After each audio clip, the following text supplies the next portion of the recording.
ข้นๆเลยจ้ามาทานด้วยกัน ไม่ใส่ปลาร้านะคะใส่สูตรยาย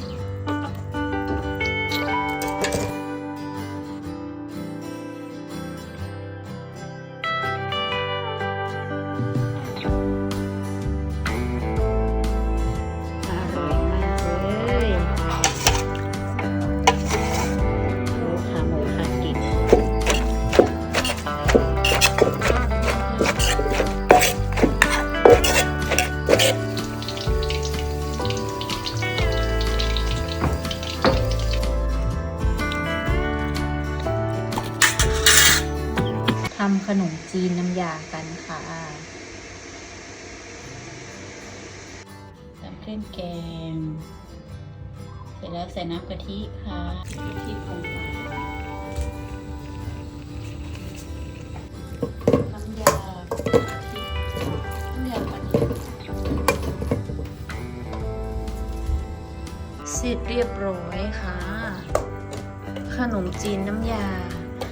ใส่เลือดไม่ได้ใส่ตีนไก่ค่ะข้นๆเลยจ้ามาทานด้วยกัน ไม่ใส่ปลาร้านะคะใส่สูตรยาย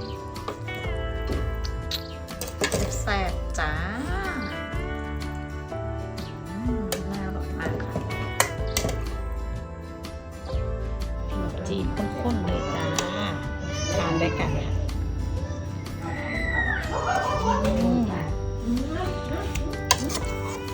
ข้นเลยจ้า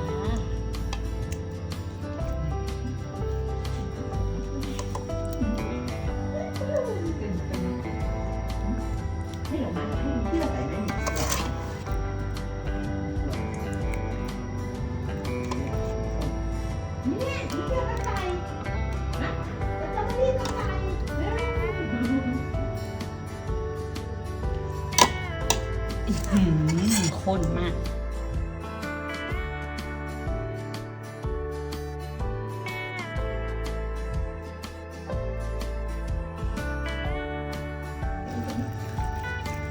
แซ่บเลย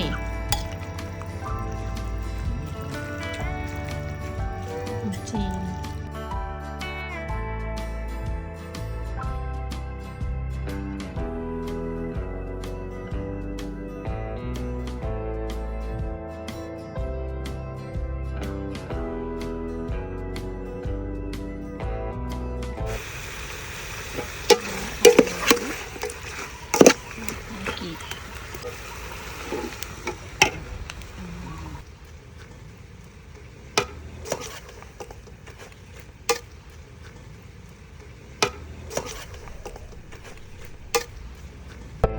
พะโล้ขาหมูคากิเสร็จเรียบร้อย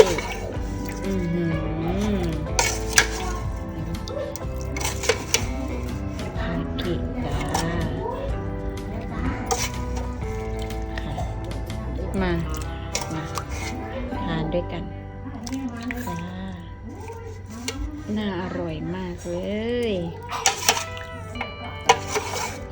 ลูกขาหมูคากิจ้ามาทานด้วยกันค่ะส้มตำปูปลาร้าจ้า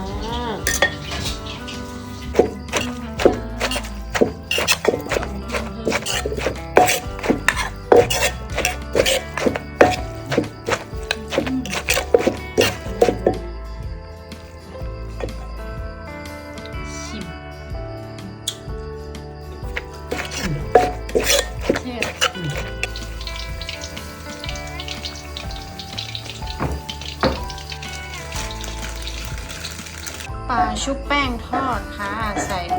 แป้งเยอะไปหน่อยขาวกินกับส้มตำแซ่บๆจ้า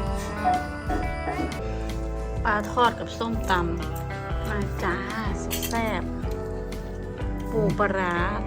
ทำให้คุ้มเพิ่มปลาทอด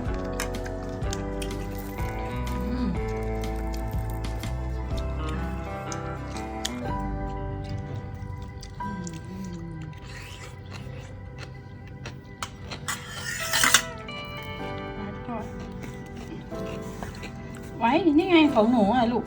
นี่ ผ็ด เอาเมื่อกี้ต้องดู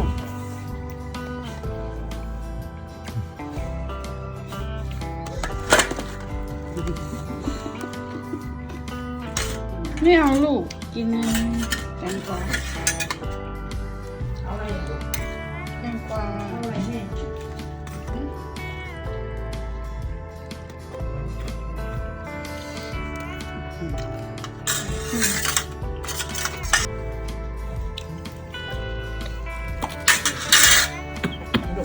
เย้ย ซูชิสาหร่ายกับสาหร่าย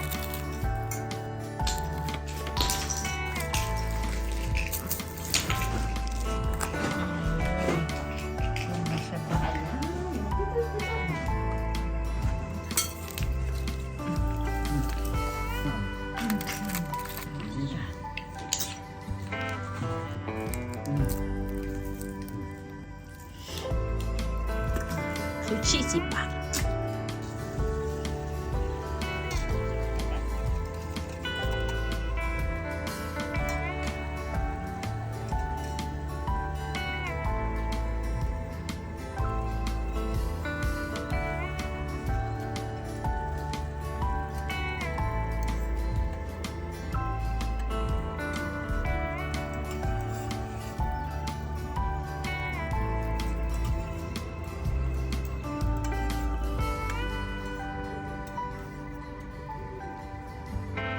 3 สัญญาณว่าคุณกำลังใช้สุขภาพแลกเงิน